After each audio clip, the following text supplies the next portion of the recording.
نحن نتحدى أهل البدع والأهواء،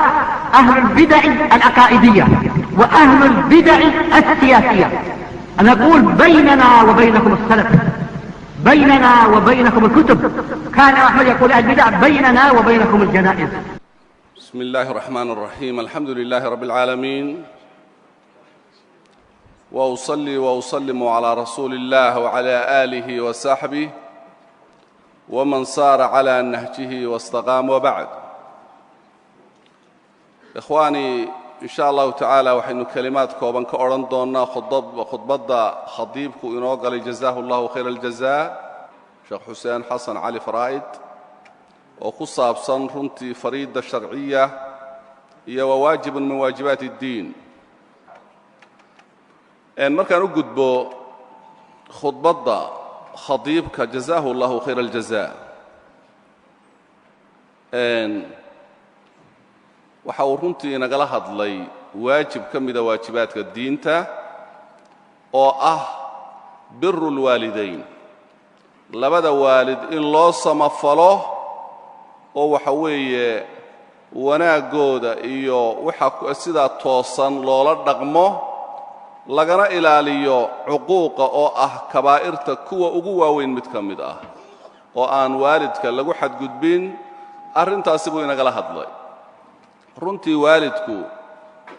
waa dad ay soo qaabishay badankooda da'dii iyo culayskii waxa weeye waayeelnimo oo ay tagtay dhallinyaranimadoodii iyo awooddooda wax badan oo ka mid ah, iyadoo waalidku mid yar iyo mid weynba xuquuqdiisa uu leeyahay, misna waxa ay xaq u leeyihiin si badan in loo ixtiraamo. ilaahayna subxaanaه wa tacaala in badan isaga ayaa markaa tawxiidkiisa ku xidhiidhiyey oo waxa weeye isku lamaaneeyey: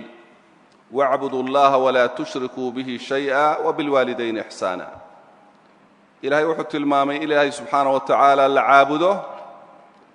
wax allaaliyo wax cibaadadiisa lala wadaajiyaana haba yaraatee aanay jirin, oo wixii shirki ah la iska ilaaliyo, labada waalidna loo samafalo. cibaadadiisii alle subxaanaه wa tacaala iyo tawxiidkii waxa uu ku xidhiidhiyey waalidka u ixsaanfalkiisii: waqaضىa rabuka anlaa tacbuduu ila إiyaah wabilwaalidayni ixsaana. ilaahay markuu tilmaamay inuu xugmiyey mid xaq lagu caabudaa isaga mooyaane inaanu jirin, oo cid kaloo xaq lagu caabudi karaa aanay jirin ee ka cibaadada xaqa u leh uu isaga yahay, oo aan cid kale la caabudin, wuxuu tilmaamay waalidkiina in loo samafalo. waxaad arkaysaa an ishkur lii waliwaalidayka ilaya almasiir. ilaahay waxa uu tilmaamay in isaga loo shukriyo, labada waalidna loo shukriyo. marka xaqiiqatan waxaad arkaysaa maqaamka iyo weynida ay leeyihiin, sida ilaahay subxaanaه wa tacaala uu ilaalinayo. xaq baanay u leeyihiin oo alle sokadii subxaanaه wa tacaala wuxuu ilaahay sabab kaaga dhigay jiritaankaaga iyaga. ricaayadaada iyo ilaalintaada iyo tarbiyayntaadana ilaahay subxaanaه wa tacaala gacantooda ayuu ku qadaray. xitaa haddaanu gacantooda ku qadarin oo markaad dhalatay ay kaa dhaqaaqaan, waajibkoodu mid sinaba kaaga dhacaya maaha, waa ku saaran yahay. waayo hooyadu inta waxa weeyaan ay dhib kugu siday iyo inta ay dhib kugu dejisay alle ayuunbaa og. qur'aankana alle waa inoogu sheegay. si badan baanu alle inoogu dardaarmay: wawasayna alinsaana biwaalidayhi ixsaana wawasayna alinsaana biwaalidayhi xusna. labadaba qur'aanka waa ku soo aroortay. ilaahay subxaanaه wa tacala wuxuu inoogu dardaarmay waalidkii samafal iyo wanaag iyo si fiican in loola dhaqmo. ambiyadiisana alle wuxuu ku ammaanay. in badan aad arkaysaa waalidka siday ula dhaqmayeen iyo sharafta uu agtooda ku lahaayeen. nebiyullaahi ciise ilaahay markuu ka warramayey: wabaran biwaalidatii walam yajcalnii jabbaaran shaqiya. wuxuu tilmaamay nebiyullaahi ciisa alle subxaanaه wa tacaala isagoo qur'aankiisa kaga warramaya inuu yahay mid u samafalaya hooyadii, waayo isagoo aabba ma lahayn. hooyadii inuu u samafalayo oo u baarinimo samaynayo, waxa weeye allana aanu ka yeelin mid madax adag oo waxa weeyaan shaqiyahoo dhul darraystay oo markaa dariiqa xun maray inaanu alle ka dhigin. nebiyullaahi yaxya ibnu zakariyana alle wuxuu tilmaamay wabarran biwaalidayhi walam yakun jabbaaran casiya ilaahay wuxuu tilmaamay inuu yahay mid labadiisa waalidba u samafalaya mid markaa caasi ah oo madax adagna alle inaanu ka dhigin xaqiiqatan ambiyada ilaahay saasay ahayn nebiyullaahi nuux ducada naftiisa iyo waalidkii buu ku bilaabay nebiyullahi ibraahimna sidaas leeg bay ahayd marka ambiyada ilaahay dariiqada ay mareen taasi bay ahayd waana dariiqada runtii liibaanta iyo wanaaggu ku jiro oo loo baahan yahay qofku hadduu rabo acmaashiisa wanaagsan inuu alle ka aqbalo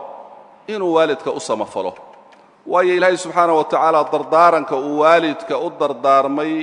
inoo dardaarmay inaynu u samafallo iyo dhibaataday inoola soo mareen wax ka mida inooga tilmaamay alle wuxuu inoogu gebagabeeyey dadka sidaa wanaagsan yeelaya ulaa'ika aladiina nataqabbalu canhum axsana maa camiluu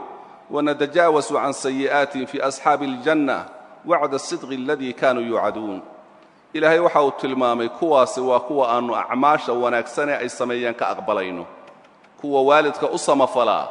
waa kuwaannu ka aqbalayno acmaasha wanaagsanee ay sameeyeen xumaanta ay sameeyeenna aannu ka dhaafayno jannana alle subxaana wa tacaala wuu u yaboohay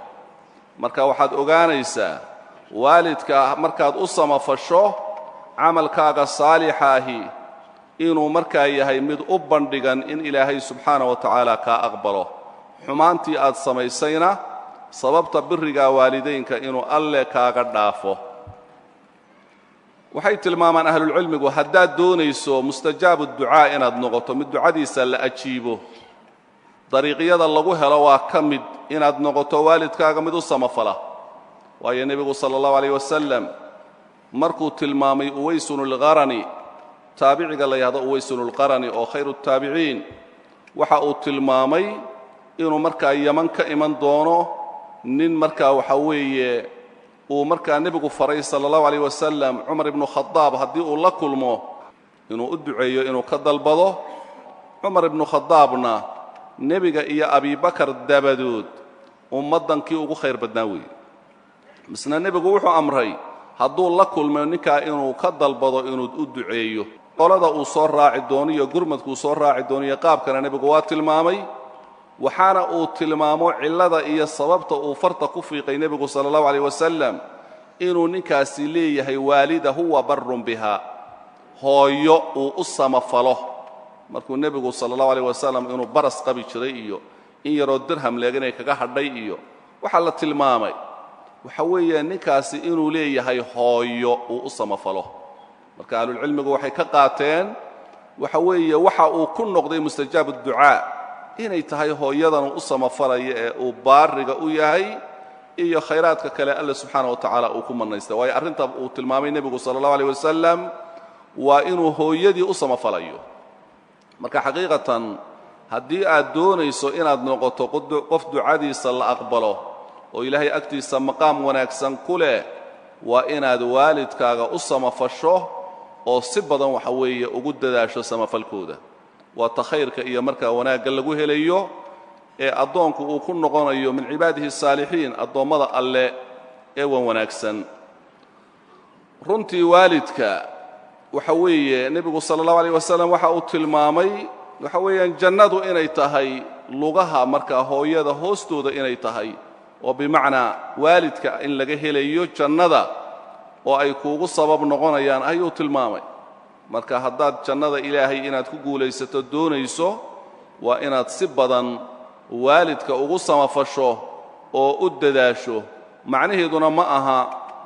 marka ay nool yihiin oo qura ee marka ay dhintaanna waa kugu leeyihiin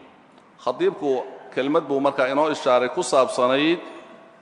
ninkii la odhan jiray jurayjan alcaabid jurayjkii caabidka ahaa ayaa uu inoo tilmaamay oo uu tilmaamay waalidkii markuu hooyadii u yeedhay inaanu ajiibin ee salaaddiisii iska sii watay habaarkii ay ku tidhina uu ku dhacay ay tidhi allahayow ha dilin ilaa uu markaa wejiyada dumarka xun ka arkayo allahayow ha dilin ahlulcilmigu waxay tilmaamaan ninkaasi meel dheer oo aan cidi soo gaadhayn oo sawmico ah oo alle ku caabudo buu samaystay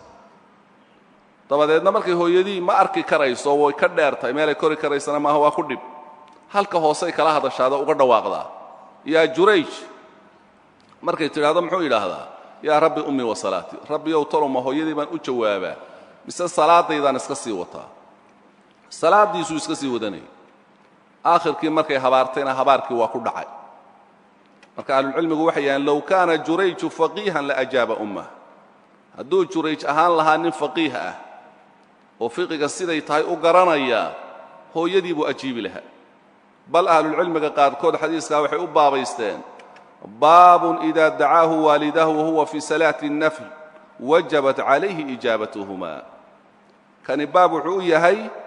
haddii labada waalid u yeedhaan isagoo salaad sunne ah ku jira inay waajib tahay inuu ajiibo oo aanu salaadda sunna ah sii wadin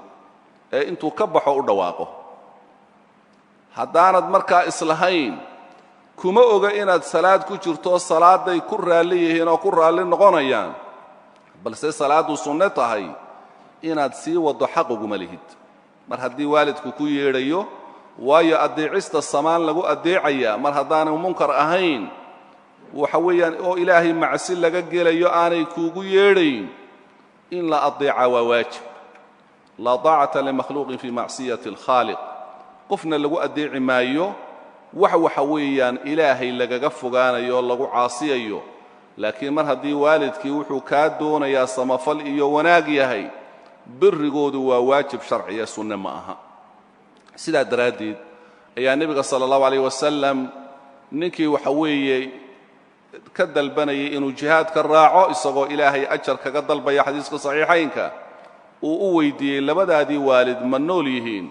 ama mid ahaani markuu yidhi labadiiba waa nool yihiin mid iska daaya labadiiba waa nool yihiin waxa uu nebigu u tilmaamay sala allahu alay slm fafiihima fajaahid iyaga ku jihaad oo khayrkiiyo wanaagga iyaga ka dalab marka xaqiiqatan biriga waalidku wax sahlan ma aha haddana waxaynu joognaa wakhti aad mooddo cuquuqu inuu badan yahay oo runtii waalidka ku gaboodfalkoodu uu badan yahay kuwa iminka tahriibaya inta badan waxa weeyaan waalidka naxdintiisa waa u badhiidhayaan waalidkii oo qabanayo aabba ka joog hooyo ka joog oo waxa weeyaan meeshu u socdaa ay tahay meel sharcan muxaram ku ah oo aan bannaanayn oo bilaad اlkufri walilxaad ayuu ku socdaa beled gaalo oo in la qabto aanay ahayn hadduu xitaa beled muslim ku socdo halaaggaa inuu isku tuuraa mid u bannaan maaha beledka muslimkana madaxdiisa iyo mas-uuliyiintoodu mar haddaanay u oggolayn in loo soo galo oo idan loogu soo galo uun ay fasaxayaan in idan la'aan loogu galaa wax bannaan ma aha iyadoo intaasoo dhani israacayso ayaa muxuu samaynayaa waxaa la odhanayaa kuwa magafayaasha u shaqaynaya ee burco jooga iyo meelaha la midka ah ila magafuu xaggaasunama jooge xagganna magafayaashii baa jooga waayo lacagta qayb baa dib u soo noqota oo kuwa halkan loo soo celiyaa oo la siiyaa ta xaggaa lagaga qaadayo dadka muxuu samaynayaa waalidkaa ma nool yahay haa hooyada ayaa baha mawda joogaan haa markuu ogaado in wax loo helayo iska daa hooyadaaba aabbaha ku qaylin doonta dabadeedna ama qoyskuba waa isla baabiya ama odaygu markuu yaabyaabo dan buu u soo diri doonaa ee inakeen naxdintaa waalidkii loo badhiidhayo iyo caasinimadaa waalidka lagu samaynayo iyo sharciga alloo marka horeba la khilaafay oo meesha lagu socdaana aanay asaalantanba bannaanayn waxa weeyaan imise munkar baa isdaba yaalla marka iminka maadaamaynu waalidka oo la caasiya ka hadlaynay waalidkii oo la caasiya waa ka mid waxaa ka mid ah sida khadiibkuba inoo tilmaamayey inuu markaa waxyaabahan iminka itisaalaadkee lagu wada xidhiidhiyo telefoonnadiiyo wixii la mida in lagu dhegaysto oo marba la eego waa ku soo garaacayaa maya hortuu iska yaradda aan iska sheekaysanne waa lagu dhegaysanaya teleefonkan beenta fududeeyey ee waxa weeyaan si badan wax la ysaga sheegayo ee ka magaalada halka u dambeeya joogaa odhanayo waxa weeye waa aniga soo laabanaya ama waxa weeye uu odhanayo qof kale intuu dhiibo waxaad tidhaahdaa wuu ka maqan yaho dab buu ku jiraa iyo waxaynaan garanayn waalidkii marka lagu samaynaya ka war ummadda kale muslimiinta in lagu sameeyo aanay ahayn oo khalqiga ilaahay baa waxaa in lagula dhaqmo aanay ahayn bal markay waalidkaa soo gaadha ka warran oo aynu lahayn salaaddii baa dhexdeeda looga yeedhaya ka warran markaad tidhaahay teleefonkaa lagu dhegaysanaya dhibna ma laha runtii waa aafa weeye markaa sheekh lagu kalsoon yahay baa wuxuu iiga warramayay sacuudiga laba qiso oo ka dhacday oo dhowaanahan ka dhacday labadaa qiso waxa ay yihiin mid waxay ka dhacday masalan riyaad iyo inta u dhaxaysa maka waxa weeye islaan ayaa waxa u heshiiyey inankeedii iyo gabadhii uu qabay waana mushkilad jirto meel kasta ka jirta ma aha halkaasoo qura had iyo jeer markay inamadu guursadaan inantaa ay guursadaan mid khayr qabta haddaanay ahayn had iyo jeer iyadiyo islaanta isku dhaca markay iyadiyo islaantu isku dhacaanna inankiiyo islaantiina way isku dhacaan dabeedna inankii wuxuu u go'ayaa xagga markaa ikhwaantiisan cusub oday bay ka sheegay rag bay qoliyii hore adigu wadaadadii hore qolo ka mid ah oo had iyo jeer ikhwaan is odhan jirtay waxay la tahay ragga waaweyn waa iska fahmi doonaan ayaa mid dee muddo la iswaado markaasuu waariyaa hebel beryahan kuma arage ikhwaan halkaad ku maqnay ikhwaantii dhabta ahayd baan helay buyi waan guursaday weeye moogta halkaad iga weyday ikhwaantii dhabta ahayd baan helay buyi marka waxaa laga yaabaa inankaa ikhwaanta dhabta ah helay inuu waalidkii jaro oo dabeed hadhow inantii la safto yaado islaantii wareer bay noqotay oo waana horta waa ka guurayaado marka dambena agteedaba mari maayo hawshu waa badanta marka wuxuu ii tilmaamayey in islaantii markay dee gabadhii isku dhaceene inankii isku dhaceene inankii iyo inantii islaantii inay debedda u tuureen oo iyagii sidaa xulafo ku noqdeen oo dulmi badan ay kula dhaqmeen dabeedna maalintii dambe islaantu intay markay dhibkii dee adkaysan weyday ilaahay dartii intay isaga soo cumraysatay inay xaramka timi markay xaramka marayso markaa inankaa ka weynina la socdo oo waxa weeyaan dee xaramka keenay cumradii iyadoo dawaafkii ku dhex jirta inay ku dhigtay waxa weeye kacbada oo ay ilaahay ka bariday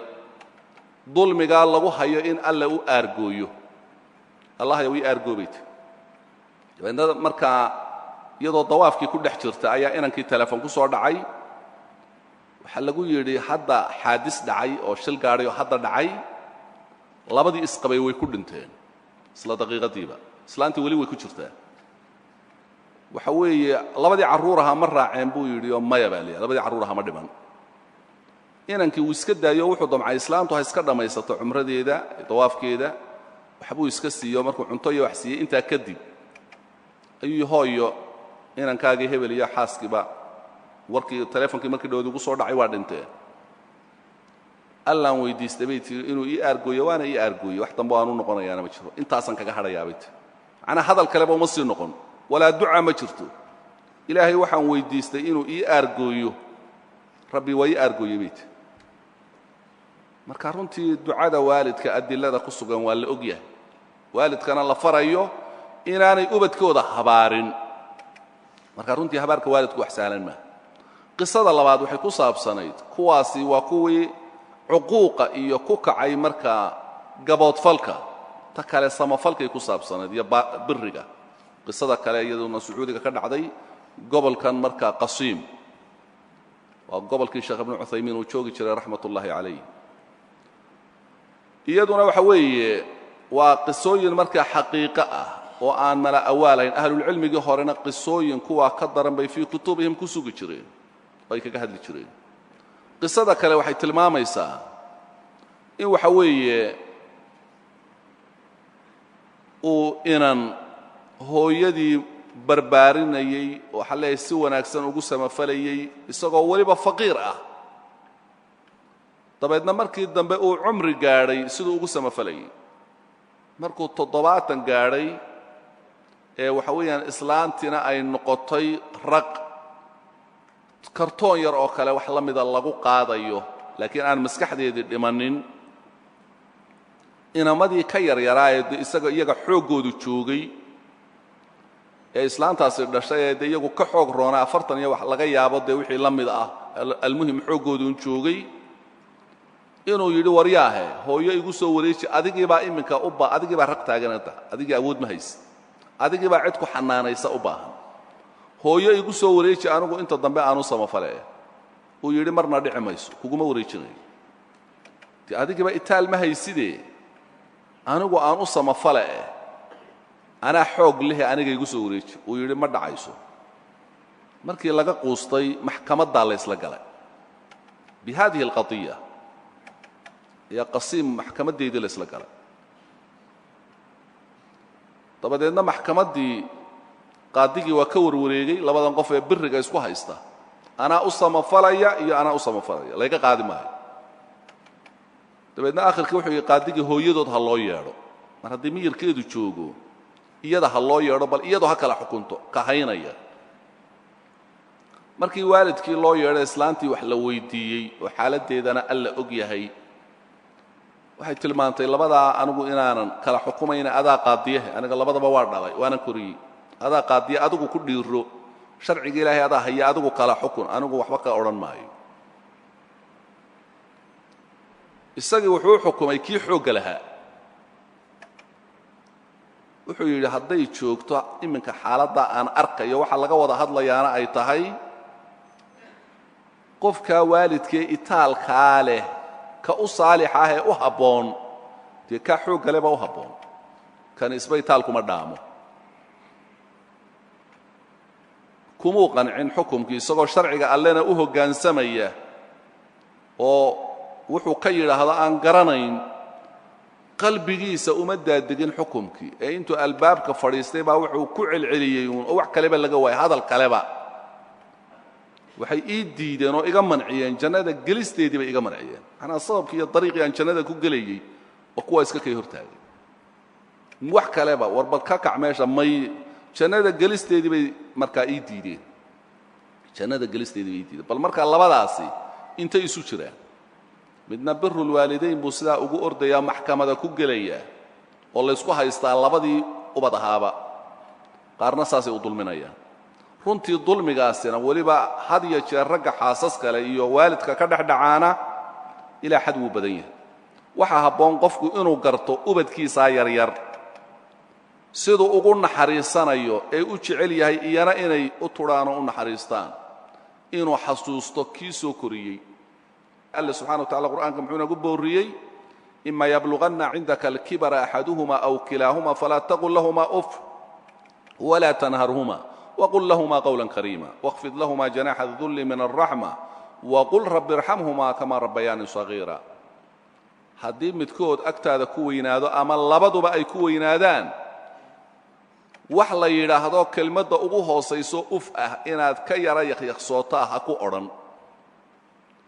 canaanna ha u jeedin xitaa indhaho aad ku gubtana allah ka dhigee canaanna ha ka ilaali wax qalbigooda wax yeeli kara ka ilaali weliba qowl wanaagsanna ku dheh ha ka aamusina qowl wanaagsan oo deeqa waalidka ku dheh garabkaagana waxaad u raaricisaa naxariis si naxariis leh oo dulli iyo isdhuldhig ku jiro garabkaaga ugu raarici waxaanad ugu ducaysaa ha ilaawine rabbiyow u naxariiso oo aad tidhaahdaa siday ii soo koriyeen aniga oo yar siday ii soo koriyeen aniga oo yar salafu hadihi اlumma sida ku sugan adabulmufradka oo kale lilbukhaari waxa weeye ibnu cumar waxaa la weydiiyey ninkii hooyadii la dawaafayey ee sidaa dusha ugu siday isagoo xambaarsan xaqeedii wax ma ka guday markuu yidhi muxuu u tilmaamay xanjeerkoo dabcay iska daayay inaanu waxba uga gudin hal mar inaanu u gudin wuxuu ka gudi karaa xaqa waalidka laga gudi karaa ma jiro haddii ay dhintaanna waxay xaqu ugu leeyihiin inaad u ducayso saaxiibbadoodii ay lahaan jireenna aad u ixsaan fasho dadkay u ixsaan fali jireen oo carruurtiinna yaryari ku jirto oo xaasaska waalidku ku jiraan oo saaxiibbadoodii ku jiraan dadkii waalidku qiimayn jiray inaad qiimayso waa xuquuqda ay kugu leeyihiin hooyaduna way ka sii duwan tahay waalidka kale oo marka waalidka xaqiisa afar loo qaybiyo saddex hooyadaa leh midna waalidkaa leh oo aabbahaa leh waxa waajib kugu ah inaanad cay u sababin iyo wax dhibaato ah oo aanad qof kale waalidkii caayin si uu markaa isaguna cay ugu jawaabo kaa ku jawaabaya caydu xaquma laha oo qof kale xaqiisa inuu meel kaga dhaco xaquma laha laakiin misna wixii oo dhan adaa sababayoo dembiga aduunbaa markaa dusha uu kaa fuuli culayskiisu marka runtii arrin halisa weeye waalidka ha loo samafalo hana la iska ilaaliyo waxa weeye in markaa lagula kaco wax xadgudub ah oo ay ka mid tahay magacooda in loogu dhawaaqa xitaa magacooda in loogu dhawaaqa waa xadgudub weyn hadalladan markaa iminka waxa weeyaan si badan loo adeegsado ee leexsanna runtii in lagula dhaqmo ma aha marka waalidka si badan ha loo ixtiraamo gaal iyo muslim miduu yahayba samafal buu leeyahay gaal iyo muslim miduu yahayba samafal buu leeyahay ilaahay subxaanahu wa tacaala xaqa hayna waafajiyo hana inaga dhigo kuwii waalidkood u samafala fi dunya waalaakhira wa aakhiru dacwaana an alxamdu lilaahi rabbi alcaalamiin